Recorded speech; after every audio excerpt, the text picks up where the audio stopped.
প্রদেশ কংগ্রেস কমিটির তরফ থেকেও শহীদ দিবস পালন করা হলো 1993 এর 21শে জুলাই স্মরণে, এবং সেই শহীদ দিবস বেশ কিছুটা অক্সিজেন পেয়েছে এরকমটাই মনে হলো।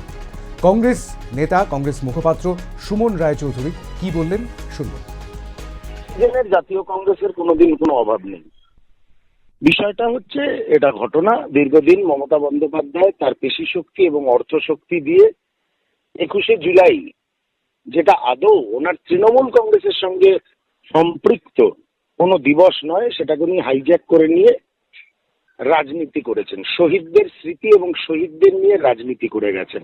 খুব স্বাভাবিকভাবেই অস্বীকার করার কোনো জায়গা নেই। আমরা এইভাবে বড় করে তো কোনোদিন করতে পারিনি। এই সব কারণে, কারণ বাড়ির থেকে বেরোলেই দেখতাম ফুটপাতে মদ মাংসের পিকনিক চলছে, লক্ষ লক্ষ টাকা খরচ করে লোক এনে পাগলু ডান্সের সভা হচ্ছে। প্রকৃত শহীদ তর্পণ ঐক্যবদ্ধভাবে জাতীয় কংগ্রেস আজকে যেটা করলো, এটাই হচ্ছে প্রকৃত শহীদ তর্পণ।